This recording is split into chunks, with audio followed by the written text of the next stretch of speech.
ही एकांशी को नींद आ जाती है और वो दुल्हन के भारी भरकम लहंगे और गहने पहने ही वही बेड पर अपने घुटनों को अपने सीने तक लाकर अपने शरीर को सिकोड़ कर सो जाती है। अयांश फ्रेश होकर वापस कमरे में आता है। तब तक एकांशी सो चुकी होती है, जिसे एक नजर देख अयांश के दिल में बेहिसाब नफरत भर जाती है और वो अपने असिस्टेंट राघव को कॉल कर कार के साथ बाहर इंतजार करने को कहता है और खुद नाइट सूट में ही बाहर निकल जाता है। कुछ देर इंतजार करने के बाद आदित्य मेंशन के बाहर एक कार रुकती है और अयांश कार में बैठ जाता है। सर, कहाँ चलना है? क्या आप आज रात मिसेस आदित्य के साथ नहीं रुकेंगी? राघव अपने सिर को घुमाकर अयांश से पूछता है। राघव का सवाल सुन अयांश सिर उठाकर राघव की ओर घूरता है और हल्के गुस्से भरी आवाज के साथ कहता है, जुहू गार्डन के मेंशन चलो। लेकिन सर, मिसेस आदित्य, राघव अभी इतना ही बोला होता है कि अयांश कहता है, अपने काम से काम रखो। जी सर, कहते हुए राघव कार स्टार्ट कर देता है और बिना कोई सवाल किए गाड़ी चलाने लगता है। जल्द ही कार जुहू गार्डन के सामने रुकती है और अयांश कार से उतरकर एक आलीशान से बंगले के सामने खड़ा हो जाता है। बंगले के एक कमरे में खिड़की से रोशनी बाहर आ रही होती है और बाकी के सारे कमरे में सिर्फ अंधेरा दिखाई दे रहा था। अयांश कमरे की रोशनी देख कहता है, जाने से पहले लाइट क्यों नहीं ऑफ किया? राघव कार से निकलते हुए कहता है, सर, वो उस रूम के स्विच में कुछ प्रॉब्लम है। छूने पर करंट लग रहा है।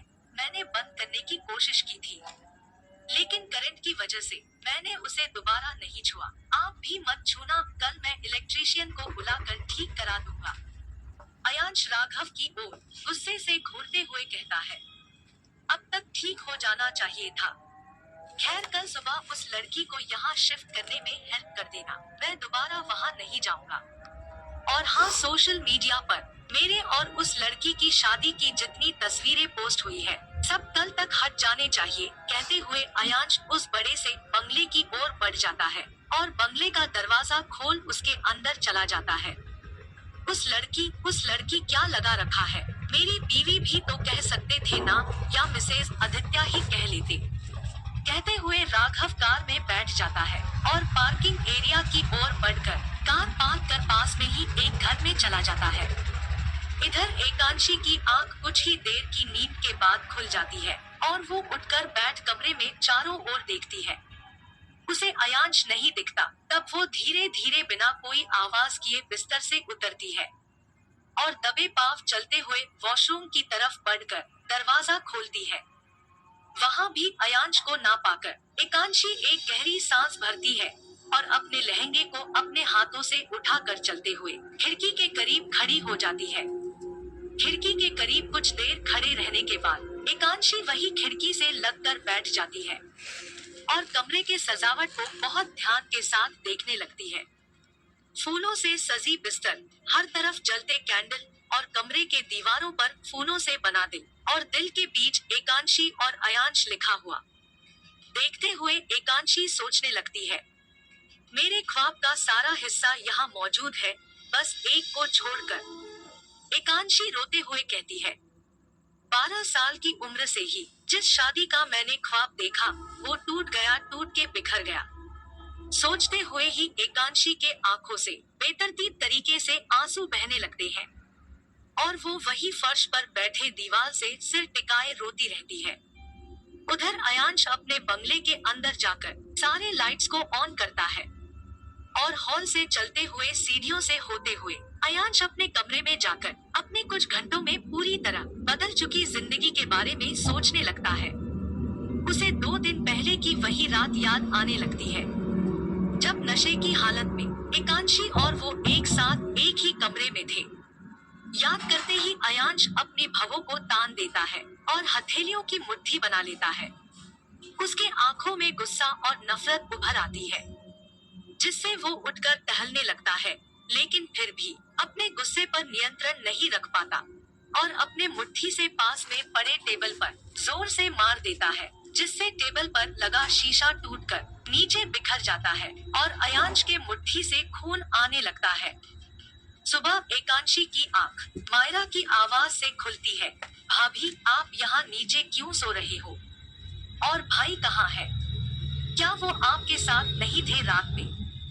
मायरा का सवाल सुन एकांशी एक नजर बिस्तर की ओर देखती है और उसके आंखों के आगे अयांश का बेरुखापन तैर जाता है, जिससे उसकी आंखों में आंसू की बूंदें जमा हो जाती हैं, जिसे एकांशी मायरा से छुपाते हुए पोंछ लेती है और मायरा से दबी आवाज में कहती है, मुझे नहीं पता कि वो कहाँ है, मैं कल रात सो। तभी एकांशी की बात का कटाक्ष करते हुए मायरा एक तेज आवाज के साथ कहती है, आपको नहीं पता कि आपका पति कहाँ है? पहली रात को ही वो आपके साथ नहीं थे। मायरा को खुद पर चिल्लाते देख एकांशी के आंखों में आंसू आ जाते हैं और एक एक कर आंखों से उसके गालों पर लुढ़कने लगते हैं, जिसे देख मायरा जल्दी से एकांशी को पकड़ती है और चुप कराते हुए कहती है, भाभी, मैं आप पर चिल्ला नहीं रही थी, मैं तो बस आपको बता रही थी कि अगर आपकी सास होती और उनको पता चलता तो वो ऐसे रिएक्ट करती। मैं तो मजाक कर रही थी, आप तो रोने लगी। ओह, मैं यहाँ आपको कुछ देने आई थी।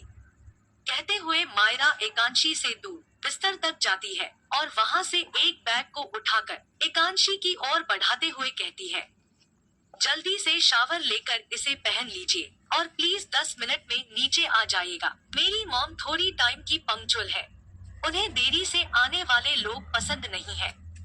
अच्छा, मैं चलती हूँ, आप जल्दी आ जाना। और हाँ, भाई के बारे में परेशान मत होना, मुझे पता है वो जुहू गार्डन के मेंशन चले गए होंगे, भाई वही रहते हैं। इतना कहकर मायरा वहाँ से चली जाती है और एकांशी चलते हुए शीशे के सामने खड़ी होकर खुद को देखते हुए अपने हाथ को अपने गले तक ले जाती है और अपने मंगलसूत्र को पकड़कर मन में सोचती है, आज सालों का सबसे हसीन ख्वाब आज मात्र एक उदासी और नफरत का जरिया बन गया। उधर अयांश भी बालकनी के झूले पर अपने कटी हुए हथेली पर बिना कोई पट्टी किए सो रहा था। उसके हाथ से एक एक कर खून की कई बूंदें नीचे फर्श पर गिरकर फैल चुकी थी और काफी देर तक ऐसे ही हाथ लटकाए रहने से अब खून गिरना बंद भी हो चुका था। तभी उसके कानों में अपने फोन की रिंग सुनाई देती है और वो अपने हाथ को संभालते हुए झूले से उठकर कमरे की तरफ बढ़ जाता है। फोन मायरा का होता है, जिसकी वजह से अयांश बिना रिसीव किए फोन को बिस्तर पर बेतरतीब ढंग से फेंक कर शावर लेने चला जाता है।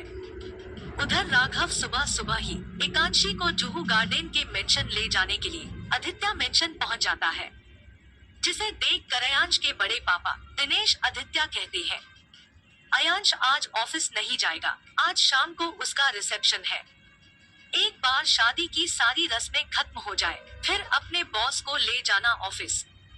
राघव कहता है, मैं बॉस को ऑफिस ले जाने नहीं आया हूँ, वो तो कल रात को ही आदित्य मेंशन से चले गए थे। मैं मिसेज आदित्य को उनके जुहू गार्डन के मेंशन ले जाने के लिए आया हूँ। बॉस वही है और उनका ऑर्डर है ये। तो दिनेश गुस्से में बोले, ऐसे कैसे चला वो बहू को यही छोड़कर? और बहू यहाँ से कहीं नहीं जाएगी, उसे फोन करके बोलो कि यहाँ वापस आए। रिसेप्शन है आज, शाम को मीडिया वाले आएंगे, क्या कहेंगे हम सब उनसे? आखिर क्या करेगा अयांश दिनेश जी की बात सुनकर? क्या होगा अब एकांशी का? जानने के लिए सुने अगला एपिसोड।